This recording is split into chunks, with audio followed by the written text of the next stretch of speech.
And hello again, English 1 students. Welcome to part 3 of the Odyssey, the Cyclops. When we left off, Odysseus and his men had blinded the Cyclops, Polyphemus, and he was screaming out. Polyphemus was screaming out in pain, and he called out to the other Cyclops who came down, and they were like, "What's going on? Who's hurting you?" And Cyclops like, "Nobody's hurting me. Nobody's ruining me." And the other Cyclops are like, "Okay, then why are you screaming? Stop being so loud. We're trying to sleep." But they also reveal that he's like, "Let it be your father, Poseidon Lord, to whom you pray." So we, you know, find out here that Sidon is the father of Polyphemus, which is significant because Poseidon is going to end up. This is you'll see how this affects the life of Odysseus and his crew. Excuse me. Let us continue. So saying, they trailed away, they being the other Cyclops, and I was filled with laughter to see how, like a charm, the name deceived them. Remember, Odysseus had lied about his name. He told the Cyclops that his name was nobody. Now Cyclops, wheezing as the pain came on him, fumbled to wrench away the great door-stone and squatted in the breach with arms thrown wide for any silly beast or man who bolted, hoping somehow I might be such a fool. All right, so this is the moment that Odysseus has been waiting for. It's the whole reason he did this whole elaborate plan with blinding the Cyclops is because he needed the Cyclops to move the the stone slab that was trapping them in the cave, and that's exactly what the Cyclops did. He's blind, and he gets up there and he moves the doorstone, but he's standing there. He's like sitting there, trying to block the exit, hoping to snatch any man who tries to run by him. All right, so hoping I might be such a fool, but I kept thinking how to win the game. Death sat there huge. How could we slip away? I drew on all my wits and ran through tactics. So here, think about it. Once again, this one of the key themes of this particular chapter. It's just like thinking your way out of a problem, thinking through your problems, using your mind to solve a problem. Because sometimes physicality is not going to be the answer. Sometimes you're going to need the mind to solve the problem. This is literally a mind over matter scenario, brains over brawn, right? So he's looking, he's like, the Cyclops has moved the stone slab, but the Cyclops is sitting there, this huge beast. He's blocking the exit now. He's sitting there waiting for us to try to run by, and he's going to snatch any man who runs by. So what Odysseus was like, okay, I need to think about this. I'm not just going to try to run by him. He'll grab me and it'll be all for nothing. So he's looking, he's trying to think of his options here. I drew on all my wits and ran through tactics, reasoning as a man will for dear life, until a trick came, and it pleased me well. The Cyclops rams were handsome, fat with heavy fleeces, a dark violet, 3 abreast. I tied them silently together, twining cords of willow from the org's bed, then slung a man under each middle one to ride there safely, shielded left and right, so that 3 sheep could convey each man. I took the woolliest ram, the choicest of the flock, and hung myself under his kinky belly, pulled up tight with fingers twisted deep in sheepskin ringlets for an iron grip.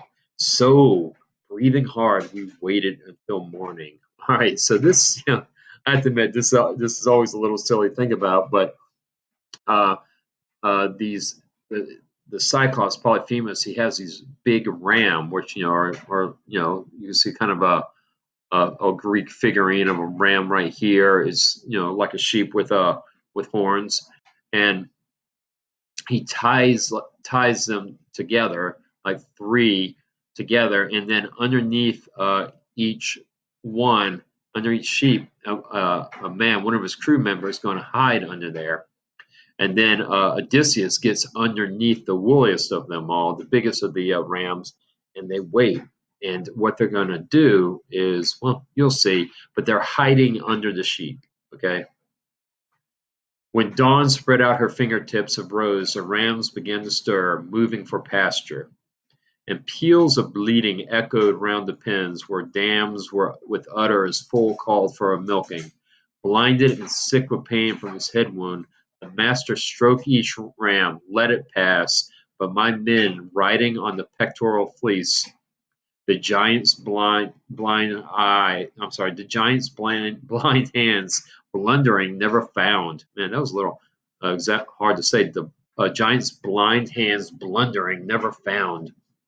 Last of them all my ram, the leader came, weighted by wool, and me with my uh, meditations. The Cyclops patted him and then said, "Sweet cousin Ram, why lag behind the rest in the night cave? You never linger so, but graze before them all, and go afar to crop sweet grass, and take your stately way, leading along the streams. Until that evening you run to be the first one in the fold. Why now so far behind? Can you be grieving over your master's eye? That carrion rogue and his accursed companions burnt it out when he had conquered all my wits with wine. Nobody will get out alive, I swear. Or had your brain and voice to tell where he may be now, dodging all my fury. Bashed by this hand and bashed on this rock wall, his brains would strew the floor, and I should have rest from the outrage. Nobody worked upon me. All right, so a lot going on there. What's going on is that the men are hiding underneath the sheep, and the Cyclops let the sheep go out of the cave because they need to eat. They need to go graze. But he got his hands out and he's feeling for them, and he's feeling to make sure that none of the men are trying to get out. But he feels the rams and the sheep, feels the wool of them, and he just like, okay, you can go, not realizing that the men were underneath the sheep. And then the ram that the Odysseus is under, the big ram, Cyclops starts talking to that ram when it tries to leave, and you could tell the anger and frustration that the Cyclops is feeling towards Odysseus when he refers to him as that carrion rogue and his accursed companions. Carrion rogue, Cyclops' name calling. Literally, this phrase means that Odysseus is a dishonest piece of rotting flesh. Now, if that's not an insult, I don't know what is. How do Odysseus' men escape the cave? If you can't answer that question, then I think you need to go back and reread the chapter or re-listen to this video, because I think that has been clearly answered. Like this picture, that is a poor Cyclops. It's an artist drawing of the Cyclops after he's attacked by Odysseus and his men, and wow, he just needs to take that thing out. That really looks like it could hurt. All right, let's keep going. He sent us into the open then, close by. I dropped and rolled clear of the ram's belly, so they're out. They got out of the cave.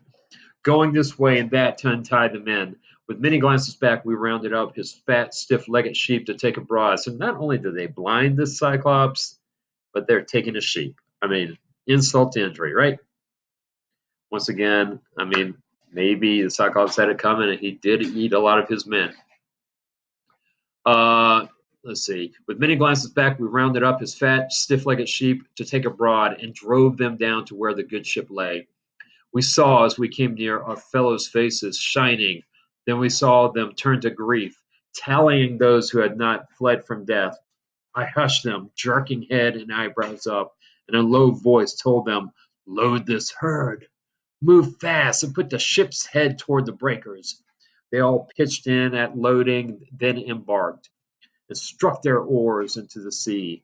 Far out, as far offshore as shouted words would carry, I sent a few back to the adversary. "O Cyclops, would you feast on my companions? puny am I? In a caveman's hands?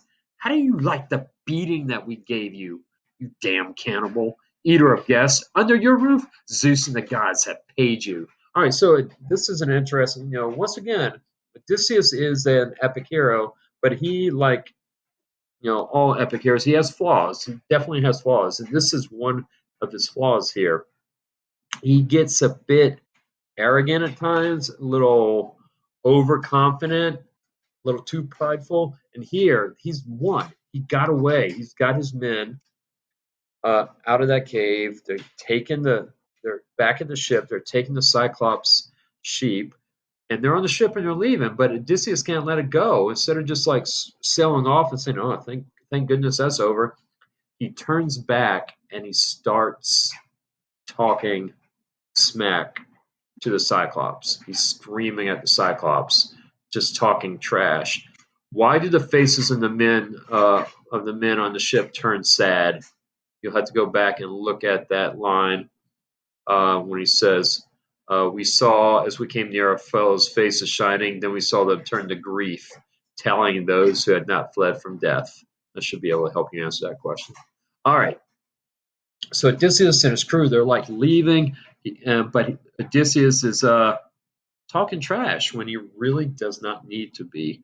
The blind thing in his double fury broke a hilltop in his hand and heaved it at us like a hilltop, like this huge beast, like breaks off a piece of a hill and throws it at Odysseus because he can hear Odysseus like yelling and talking trash. Ahead of our black prow it struck and sank, whelm in a spurning geyser, a giant wave that washed the ship astern foremost back to shore. So like they're leaving, but then the Cyclops throws this huge, piece of hill, huge chunk of earth, this huge, rock, if you will, and he throws it, and it goes over the ship, but it hits in the water, and it causes such a wave that it's knocking the ship back to shore, back to the problem, back to the Cyclops, right? Not good. I got the longest boat hook out and stood fending us off with various nods to all to put their backs into a racing stroke. Row, row, or perish. So the long oars bent, kicking the foam sternward, making head until we drew away, and twice as far. Now, when I cut my hands, I heard the crew in low voices protesting. God's sake, Captain, why bait the beast again? Let him alone. That tidal wave he made on the first throw all but beached us, all but stove us in. So his men, even his crew, are like, chill out, stop egging this monster on. Let's just leave. Stop talking trash. Okay, said Stove has crushed us. Give him our bearing with your trumpeting. He'll get the range and lob a boulder. So this one crew member is like, he's going to hear you, figure out where we are, and he's going to hit us with a boulder. Aye, he'll smash our timbers and our heads together. I would not heed them. This is Odysseus. They're giving him, his men are giving him, pleading with him just to shut up. Stop egging, stop talking, stop yelling, stop talking smack. But Odysseus is not listening. He's too caught in the moment. He's too full of himself. I would not heed them in my glorying spirit, but let my anger flare and yelled. As you read what Odysseus yells, think about his motivation. Why does he yell at the Cyclops again? Even though his crew. So why? And what I'm getting ready to read, why is this Odysseus still yelling at the Cyclops, even though his crews begged him not to? So this is Odysseus on the ship, sailing away, still yelling back at the Cyclops, still talking trash. Cyclops, if ever mortal man inquire how you were put to shame and blinded, tell him Odysseus, raider of cities, took your eyes. So he's giving his real name away now, which is going to foreshadowing here a little. He's going to regret this. Laertes' son, whose home's on Ithaca. So he's like, tell everyone that Odysseus, son of Laertes, king of Ithaca, did this to you. At this, he gave a mighty sob and rumbled. This is Polyphemus, the Cyclops. Now comes the weird upon me, spoken of old. Weird is a person who foretells the future. A wizard, grand and wondrous, lived here. Telemus, a son of Uranus, great length of days he had in wizardry among the Cyclopes, and these things he foretold for time to come. Ancient Greeks believed in the concepts of fate and destiny. They believed that an individual's future could be prophesied and fate was unavoidable. So, this was something the Greeks believed that with the idea of fate is that things were destined to happen and there's nothing an individual could do to change that destiny. So the Cyclops is saying that a long time ago, this guy, this wizard, Uranus, uh, foretold, gave him a prophecy that uh, what's happened to him was going to happen. So that's what Polyphemus is saying now. He had in wizardry among the Cyclopes, and in these things he foretold for time to come my great eye lost, and at Odysseus's hands. Always I had in mind some giant armed and giant force would come against me here. But this, but you, small, pitiful, and twiggy. Twiggy. Called Odysseus Twiggy. Small, pitiful, and twiggy. You put me down with wine? You blinded me? Come back, Odysseus, and I'll treat you well, praying the god of earthquake to befriend you. His son I am, for he, by his avowal, fathered me, and if you will, he may heal me of this black wound, he and no other of all the happy gods or mortal men. All right, so whether or not you believe the Cyclops here or not, the Cyclops is actually offering an olive branch to Odysseus. He's saying, "Come back. I'll treat you well, and I'll pray to my father Poseidon to befriend you, and he might even like heal my eye." Right? The god of earthquake, Poseidon, Polyphemus' father, is an ancient Greek god of the sea, earthquakes, and horses. And a vow means declaration of acknowledgement. So this may be an opportunity where Odysseus could, like, if he just was willing to take a chance, would be able to like befriend the Cyclops, and it would possibly would work in his favor. But I don't know if he's willing to take that chance. If I could take your life, I would, and take your time away and hurl you down to hell. The god of earthquake could not heal you there. So that was Odysseus' response to the Cyclops' offer of friendship and forgiveness. Now, this is up for debate. We'll never know. Should Odysseus have listened and gone back and maybe accepted his friendship and let bygones be bygones? We don't know. But we do know what he did do. He did not accept it, and he has furthered his verbal insults against Polyphemus. At this, he stretched his hands out into his darkness toward the sky of stars and prayed to Poseidon. And this is the key part. This is where, um, you could say this is Odysseus' fatal mistake here, because this is where Polyphemus prays out to Poseidon. Oh, hear me, Lord, blue girdler of the islands. Girdler, just encircler. Blue girdler of the islands.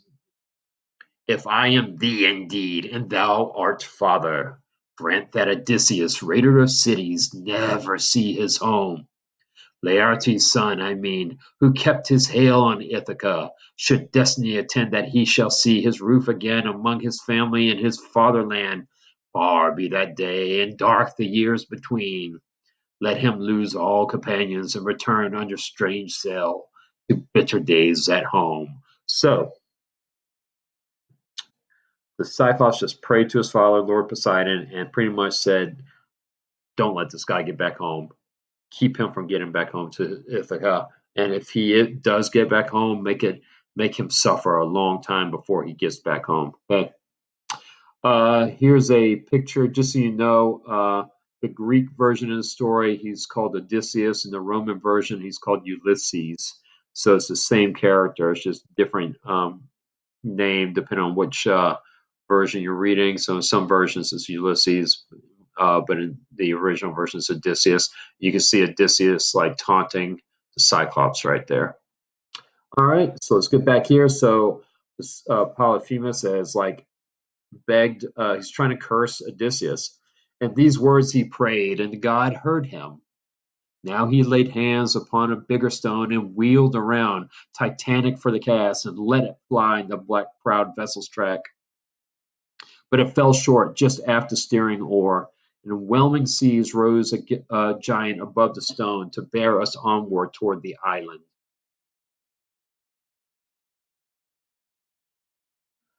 There, as we ran in, we saw the squadron waiting, the trim ships drawn up side by side, and all our troubled friends who waited, looking seaward.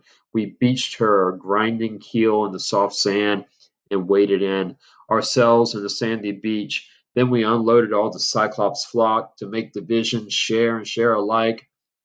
Only my fighters voted that my ram, the prize of all, should go to me.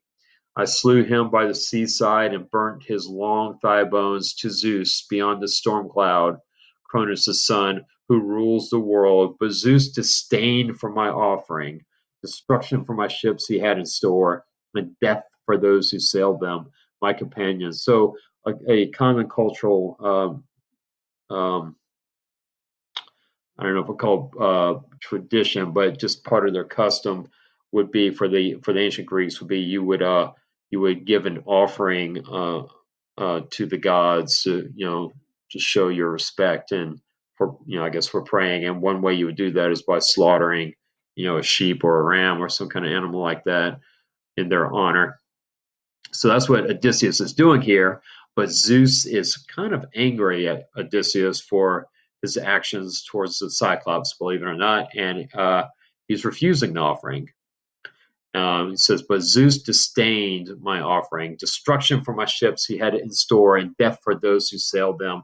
My companions, now all day long until the sun went down, we made our feast on mutton and sweet wine.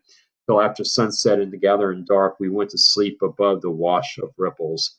When the young dawn, with fingertips of rose, touched the world, I roused my men, gave orders to man the ships, cast off the mooring lines, and filling in to sit beside the rowlocks, oarsmen in line dipped oars in the gray sea.